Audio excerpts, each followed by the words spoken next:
Hello, everyone. Welcome to a new episode of One Vision, the Fintech Fuse. This is Theo, your host for the episode. And I am super excited to welcome Noelle back to our show.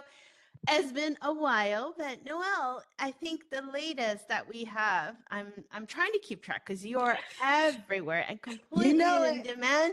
But always love spending time with you. So I think the last you have, if I had it correctly, is the Chief AI Officer for AI Leadership Institute and the Chief AI Officer for 51 AI. And That's right. 15 million other things. Welcome back to the show. Thanks for having me. Yeah, like the world of AI is changing and moving so fast. So yeah, I am also changing and moving very fast. I can't keep up.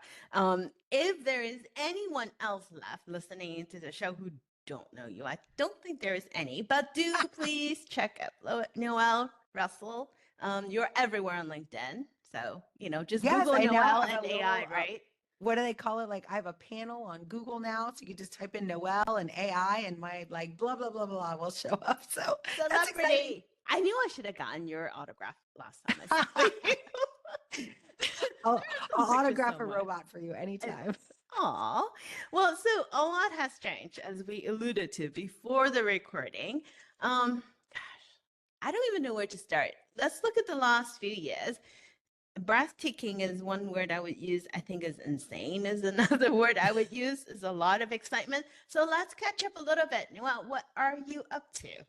What's the latest? Oh, absolutely. So yeah, in the last couple of years, you're right. I mean, I spent the vast majority of the end of 22 and 2023 talking to executives. The number one question, they were like, what is this thing, generative AI? Do I need to know it?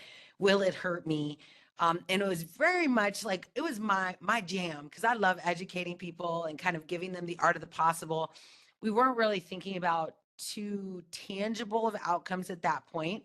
But after just a few, maybe 3-5 meetings, I realized that we actually could do something, because there were certain parts of every company that was just broken, like customer service, employee self-care, like being able to help people just do a better job every day.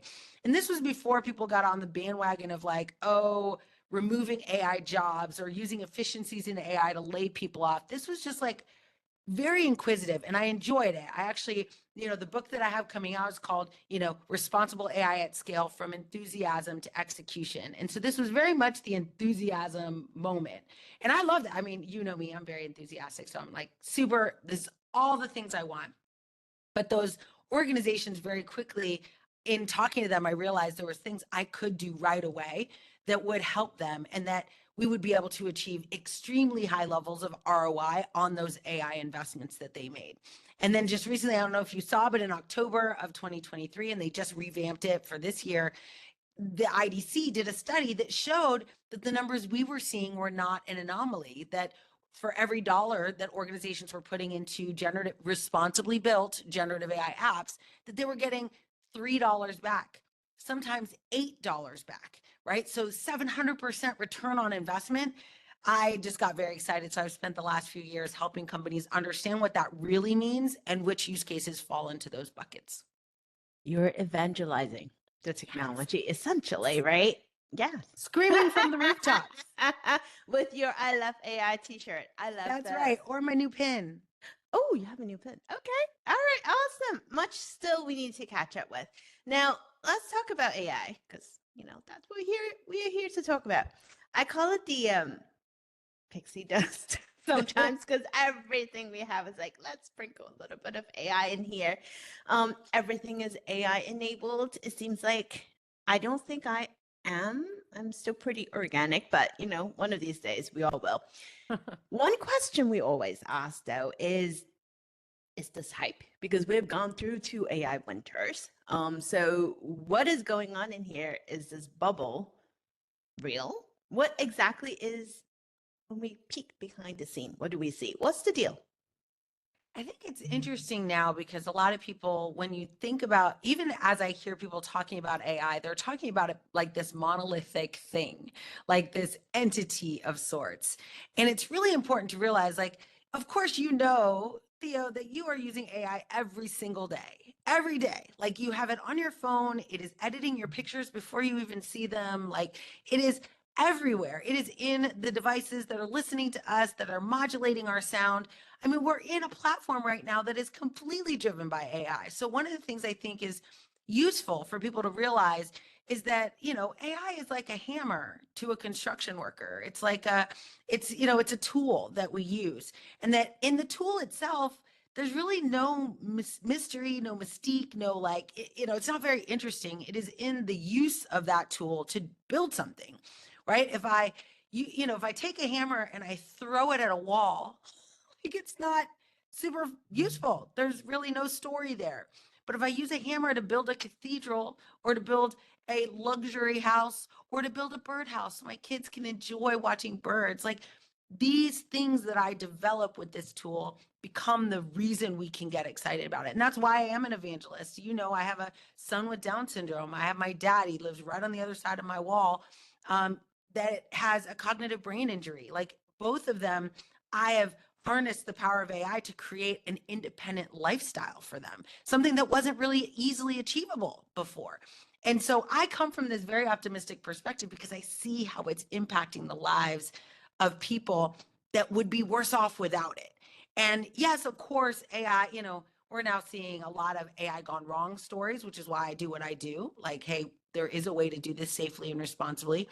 And is it a little bit of hype? Sure, but only because we've been trained to get our information from media sources, social media sources. The job is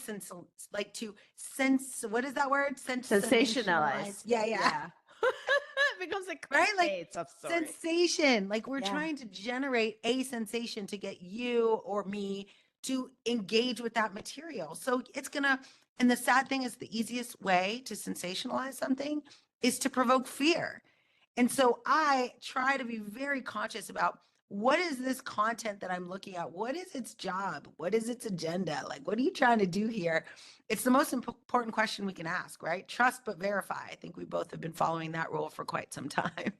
Trust but verify. You say something that I remember. That was the first time, gosh, years ago, um, when I saw you on stage. The very first time you were telling your story, I remember the pictures of your kids. You were telling us about why you were doing what you were doing.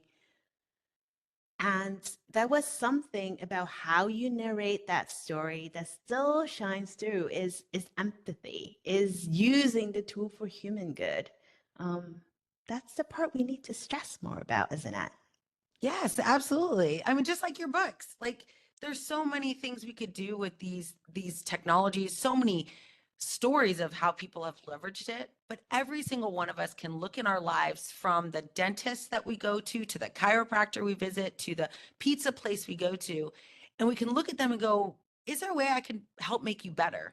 Like what do we find frustrating with these experiences? Many times it's customer service, many times it's, gosh, if I just could ask you if you're open and you tell me for real if you're open. Like these are the types of things. I always say AI does the least sexy things in the world. Like its job is to help us create better experiences for consumers, customers, partners, employees. And all of us could use a little help in the world of overwhelm that we're in right now. Like even just using AI to separate the signal from the noise, just that alone would be valuable. And I think the reality is that one of the oldest algorithms, right, our spam filter does that every single day. It's not amazing at it anymore, but it does do that. Like signal to noise aggregation is a huge feature, I think, that many of us don't look at. But looking at just even our own lives and how people are running small businesses, trying to organize a life. I have 6 kids, like organizing a life with 6 kids. Like I use AI every day to just help me do all the things that I want to do, not be limited by anything really. And I think AI helps us, achieve those limitless opportunities. I love how positive you are and the energy is coming through. It is very, very Noelle. So Yes, very Noelle. it is very Noelle. So going back to we can all use a little bit of help, right? You started with customer service. That is, oh my goodness, totally true. So for companies that come to you, right? And say, Noelle, we want to start our AI journey. What is normally the first thing you ask them? I'm curious. Yeah, well, the first question, of course, is, I mean, are you implementing AI now? And I am always surprised to find out that people are implementing AI, even though they know for a fact that they don't know what they're doing. Like it's kind of shadow IT, a team will be like, oh yeah, I mean, ChatGPT, that's what it does. It creates this sense of like, oh, this is pretty good. This could work for us without any concept of the fact that that model might not provide accurate information, is certainly not trained on you, or the risk that your organization has in training a public model, right? We've all seen the news from LinkedIn that they're now gonna, and they've been doing this for a long time with the gold badges they'd give us for community contributions, where we actually were training their algorithm. They'd use AI to build an article, and then they'd have us as people who are hungry for a badge. We would go in and comment and provide our own input into those artificially generated articles and create more valuable assets for LinkedIn. While we get our cool badge, we've now trained their model to build better content that won't eventually need our input. And now they're being transparent, which I guess we should be happy about, but saying, hey, come November, you're not going to have a choice, but right now you can choose to opt out of using your content to train this model. And I think like that is very, I feel like very telltale of where we are right now, which is we are willing to sacrifice as individuals we're willing to sacrifice pretty much anything to get convenience, to get praise, to get recognition, right? Like that's literally the model at LinkedIn. I'll give you recognition in exchange for you training a model that won't need you anymore. Like, wait, I don't understand. I do not actually, and I don't see a world where content is created without, like, that good content is created automatically. Like most AI generated content I know is AI generated. It's not super amazing. And I love watching like this, the human dynamic, people communicating, talking, but I don't know. I mean, we could talk about maybe some of these other things as well, but that's the number one question, is just what are you doing right now? And then educating that organization. I always go from the boardroom to the whiteboard to the keyboard. That's the philosophy we use at the AI Leadership Institute. And it serves a really good purpose because the boardroom or the executive team, the founders, are typically the ones who are going to hold the purse strings, right? How much are we going to invest? So they really need to understand AI from a business perspective. What is a realistic ROI? How do you set KPIs or metrics for those projects so you ensure success long term? But then you need to educate the technology teams, right? The whiteboarding. Like, how are you going to do model evaluation? How are you going to select the right model? Do you know that every model that's worth using is likely benchmarked already by Stanford or another, holistic evaluation tool? Are you looking at that before you make your decision? Most companies don't even know the metrics exist.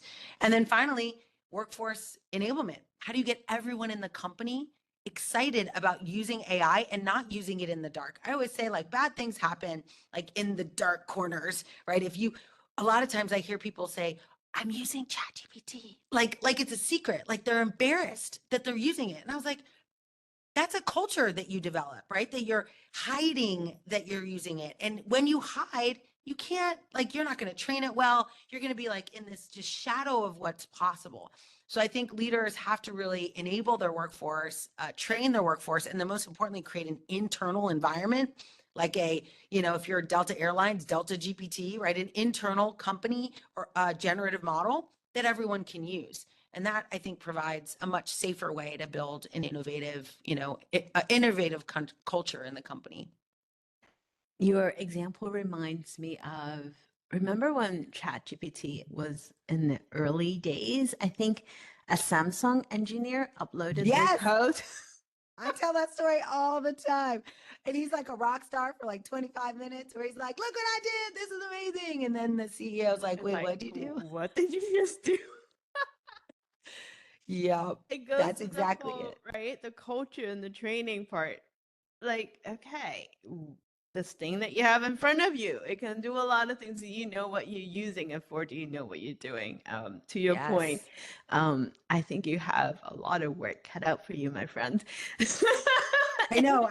I firmly believe, I'm like, everyone needs to know how to learn AI by building AI. That's like something I firmly believe. I don't think it's enough for you to take a YouTube, like watch a YouTube video, or even go to Stanford and listen to a professor talk to you for 6 weeks, 3 times a week. Like, it requires you to put your fingers on a keyboard and build something with the knowledge of how to build responsibly. And like you said, we've got our work cut out for us. Get your hands dirty, people. So let's talk about that for a bit.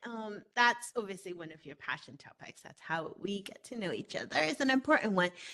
If someone were to ask you in practical terms, what exactly does responsible AI mean?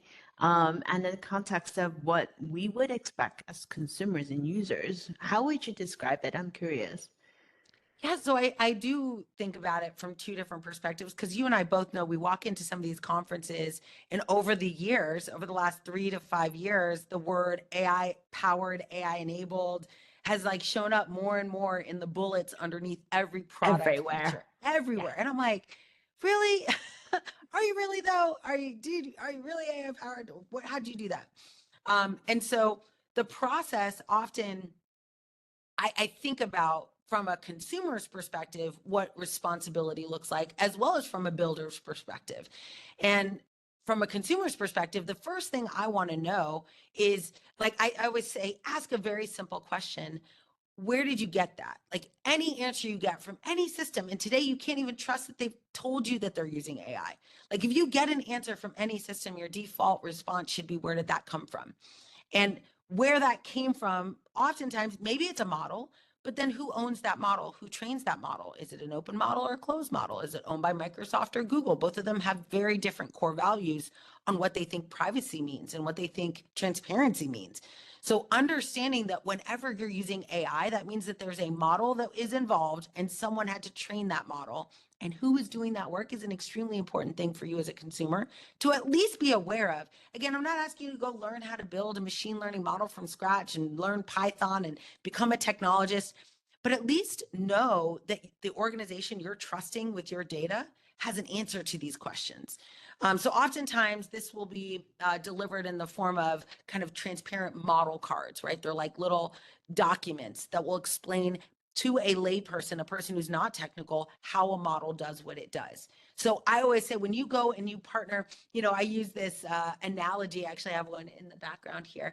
I always use this analogy of a baby tiger, right? When I went to Microsoft, my job was to raise a bunch of baby tigers, these little baby models, from research into production. So we were productizing research models. And in doing that productization as a baby model, they're very cute. They're usually very purpose driven, like purpose built. They're super fun to use. You're like, oh my gosh, it's so neat that I could train the model and then it does this thing and you get all excited. But no one at that moment is really asking questions like, wow, Tiger, how big are you going to get? Or how, wow, look at those razor sharp teeth. What are you going to eat? Where are you going to live? How are you going to sleep? Like, what's going to happen if I don't need you anymore?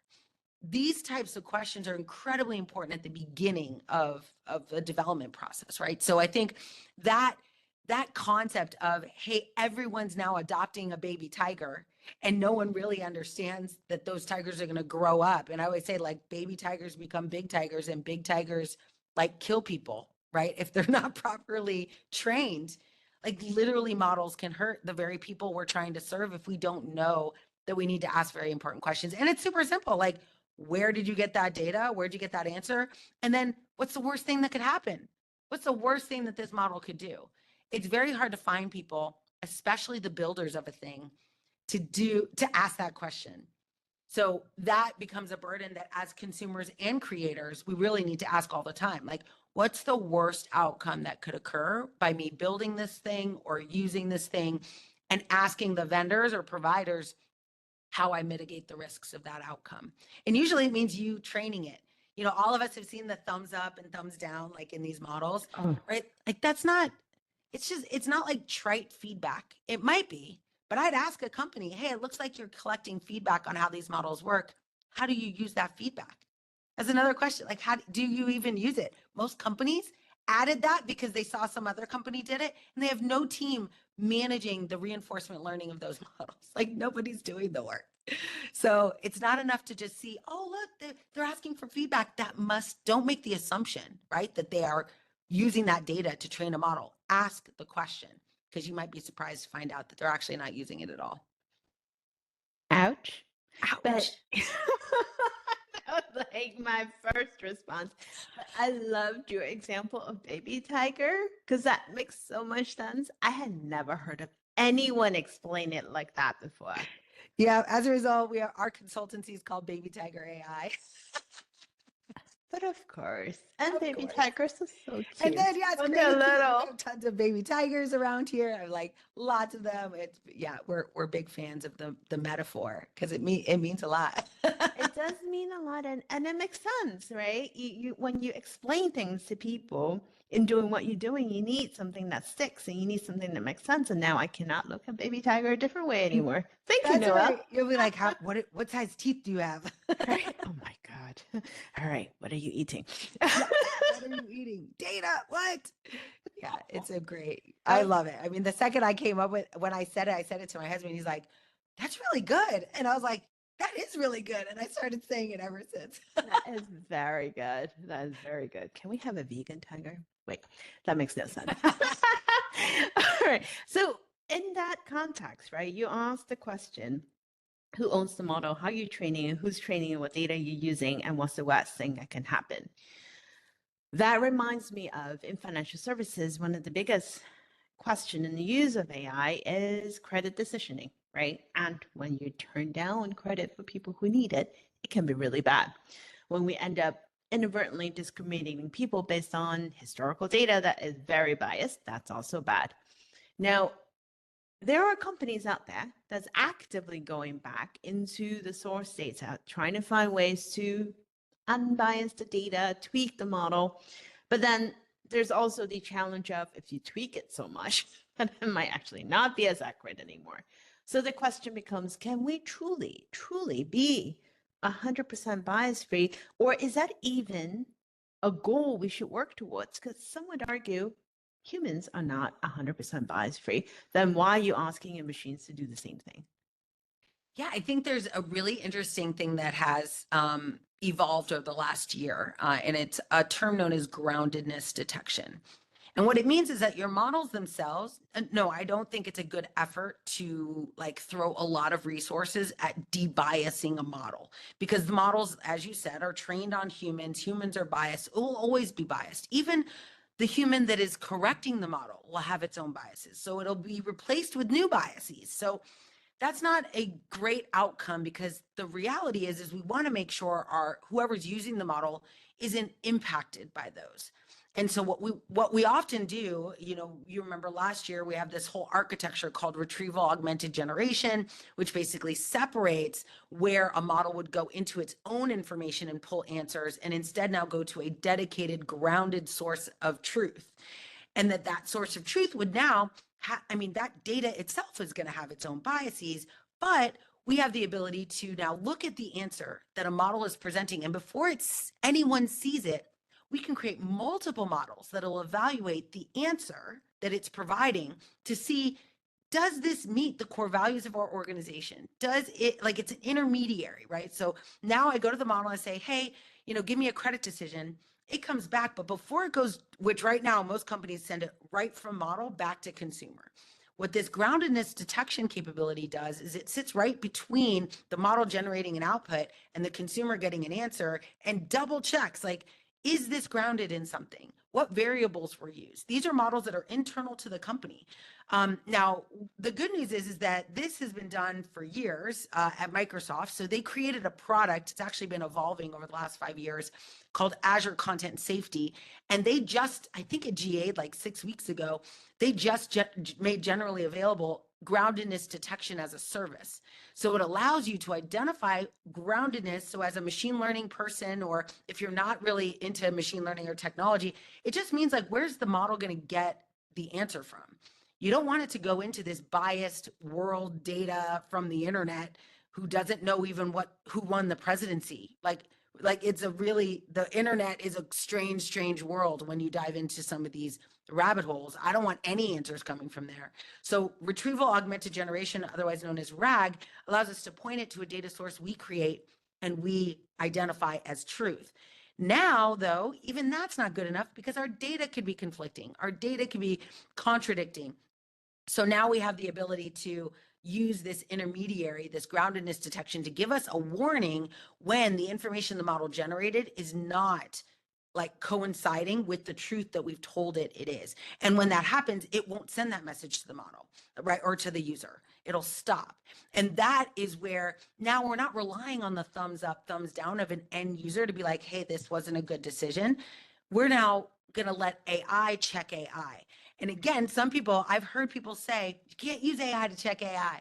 And I was like, that's only if you believe that AI is a single entity. Like you don't want the right hand to check what the left hand is doing. But these models, there's hundreds of thousands of them, and they are extremely separate and distinct. They run different data sets, often in different infrastructure. So yeah, you absolutely want to leverage an AI system to see something that you can't see, especially when your tendency is to over rely on the AI system you built or bought. So you want these models to be like, have you really thought, like, I'm not sure this matches what your objectives were.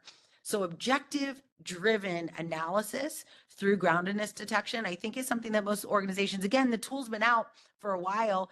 It GA'd now only a couple months ago, but most people don't even know that they can ask that question, like, is this the truth before I send it to a customer? Most people just go right out, like I would say, test it in production, get customers trying it and see if it fails. It's the worst possible way to test a product. Don't we like always dump things in? Oops. And then like, with the asterisk, this is beta only. We're just testing on you. I've seen this before. Exactly. The little fine print at the bottom. The little fine this print. might be wrong and it might hurt you and you might you might use it to do dumb things that you don't want to do, but you know what? We absorb ourselves from all the legal liabilities. That's right. Seen that movie. Yeah.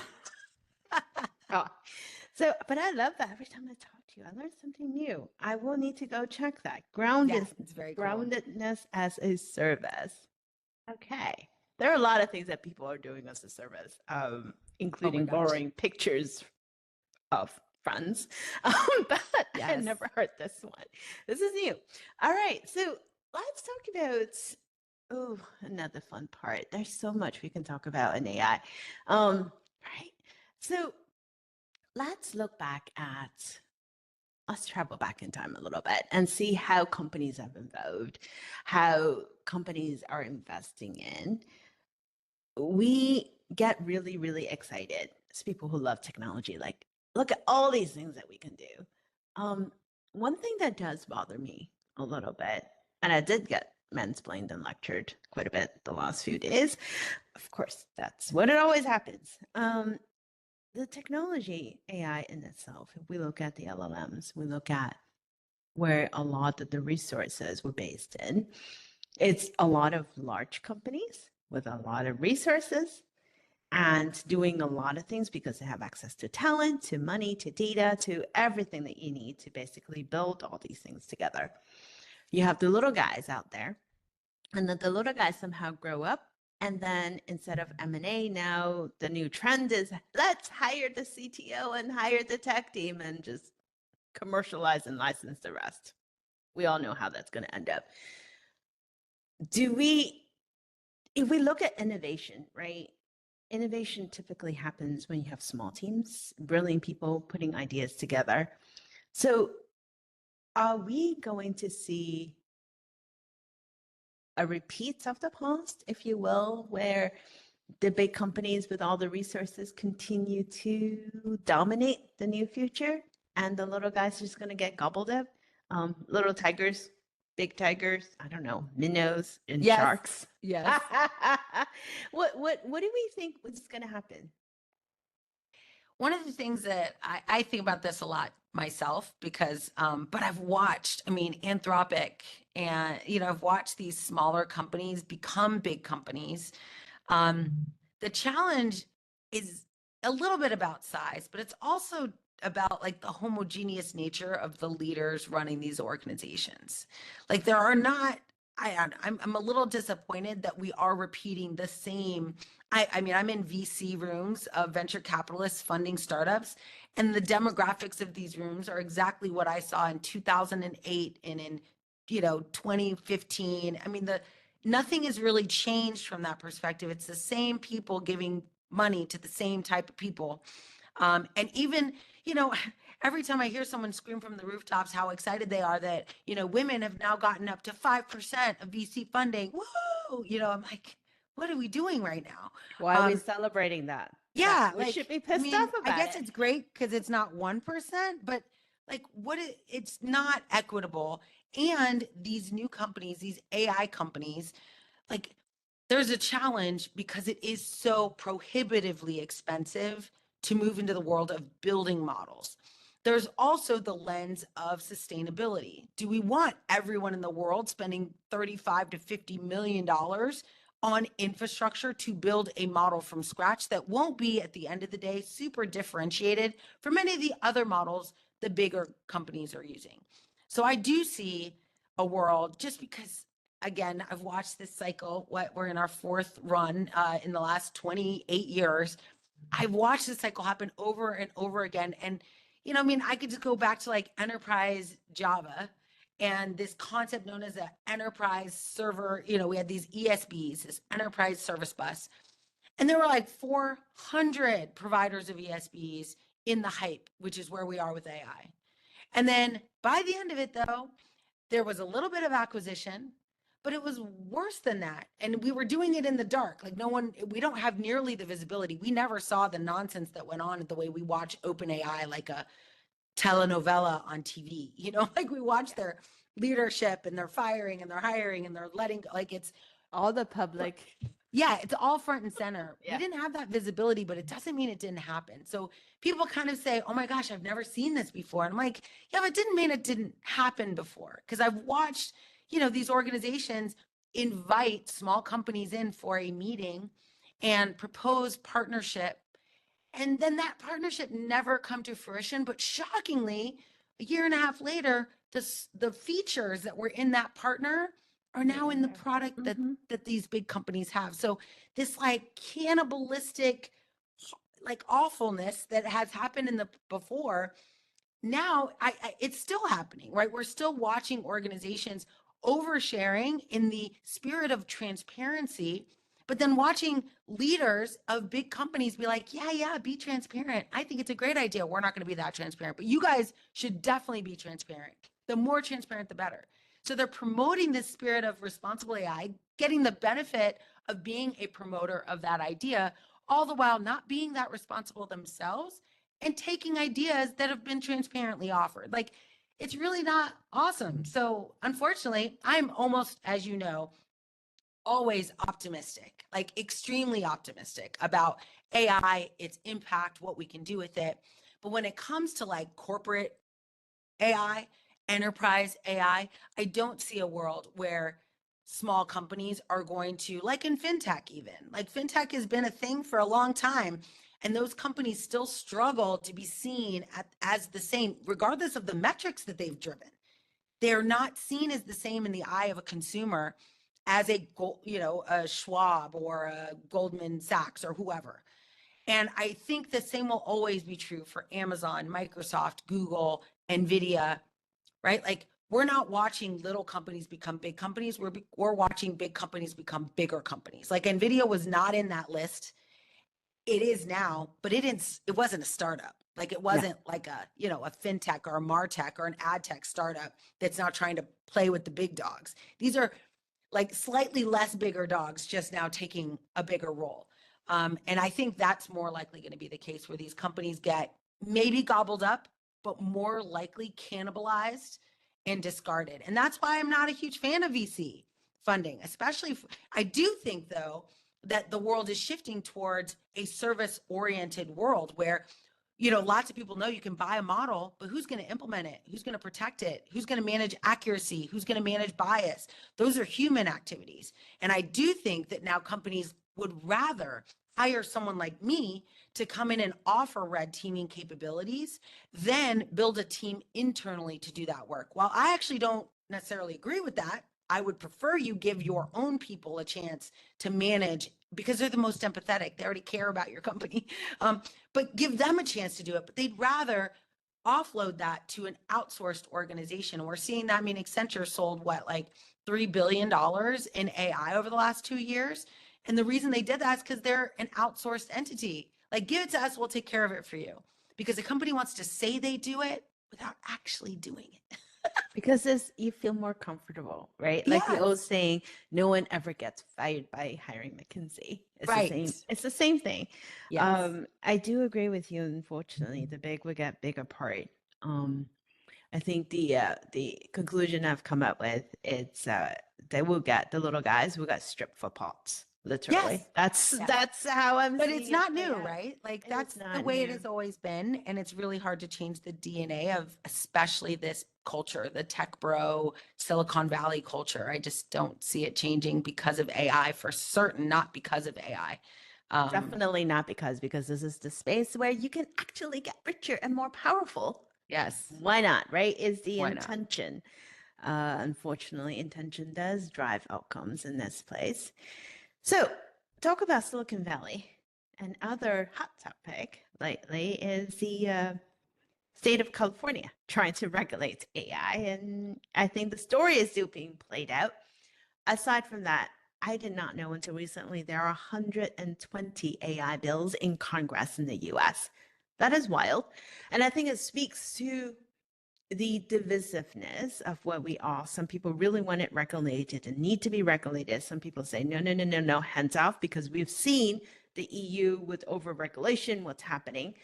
I think it's a fine balance. I don't necessarily agree with let's just go at it. But, then there's the other side of me. If you're not clear about what we need to do, then companies won't really necessarily put money into it because the little guys, especially, they're like, wait a minute, if I'm doing this, am I going to get ourselves in trouble? Right? Yes. That's what we hear a lot. So if you have a crystal ball, which I know you do, where do you think we will land in the next few years? Because there's no lack of talk, but what is going to pan out? Well, I think you're right in the sense that there is lots of regulation. But these regulatory bills, yeah, they're a bit, I don't know, lopsided, in my opinion, from an industry perspective, meaning that the big companies are going to create line item budget items that will accommodate for fines that they will. And we've already seen companies like Meta do exactly this, right? Like, oh, okay, yeah, we are going to infringe on the rights of children in Europe. It costs us how much? Oh, not does like, what are we going to It's a get fined? rounding Like, error. yeah, like how much is it going to cost us to do that in order to get, like you said, the intent, the intention, the outcome that we want? Oh, it's 400 million. We make 17 billion. Okay, like let's just do that. So I think that yes, we will likely see regulation, but the challenge with that is that, to your point, it will hurt the smaller companies who don't have 400 million to just throw at a problem. I think the EU did some good work in creating a tiered structure for regulatory impact, but regulation is often a punishment that is endured by organizations as opposed to a driver of good choices.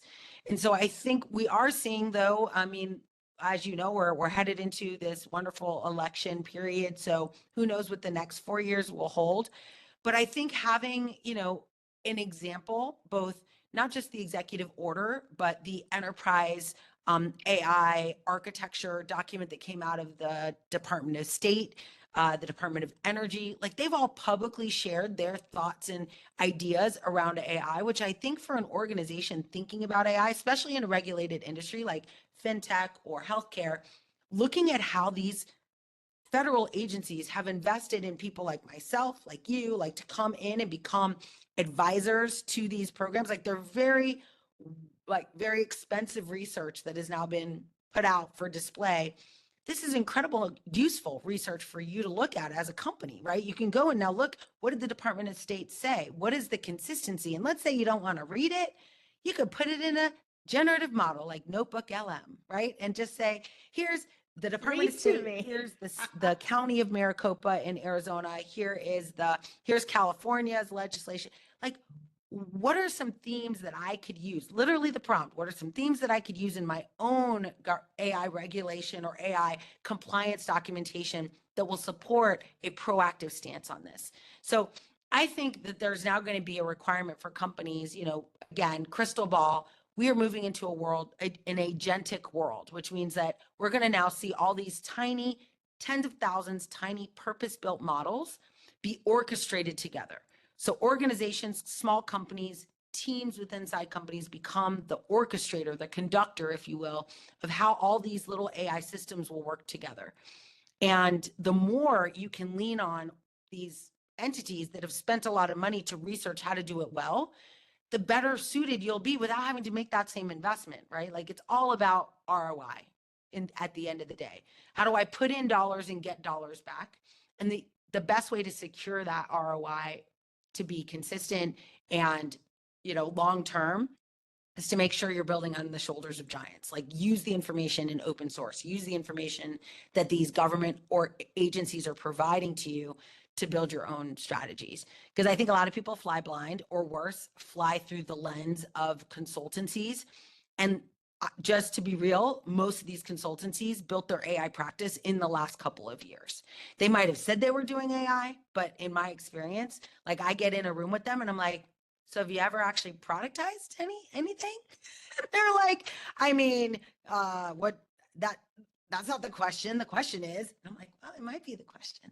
They So I think productize the there's a lot to be PDFs said. and the white paper. My AI said, Right. Through expensive steakhouse dinners. Oops, bad Theo. yeah.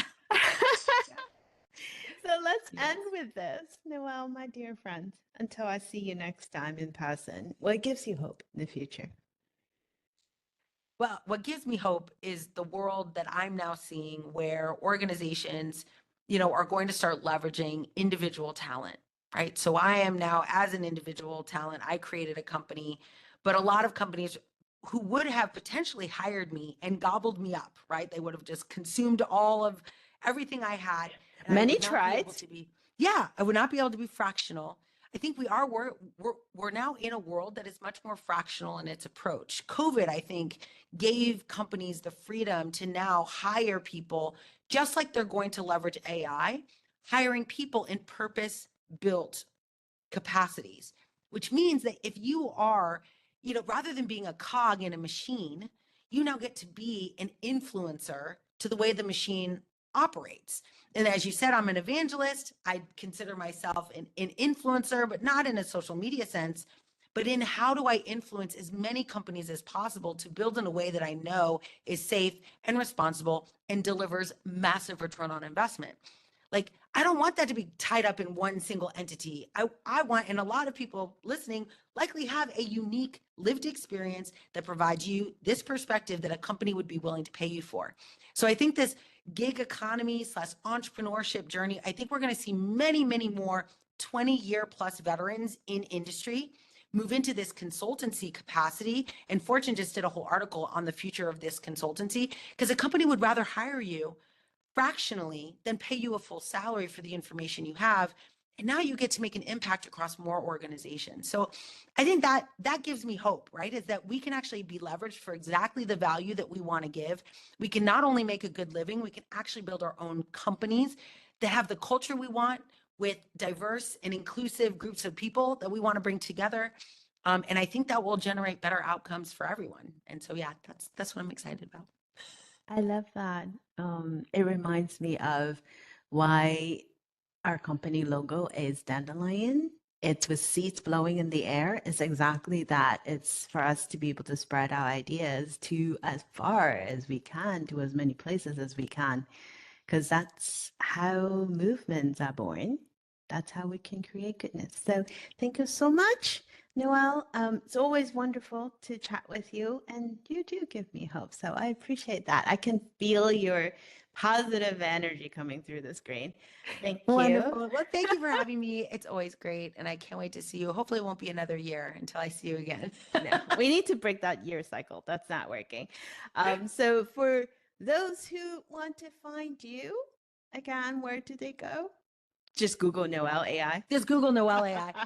Well, the easiest thing is you can just go to noelle.ai. That's a very simple domain, noelle.ai, or find me on LinkedIn and connect, and we can be friends there.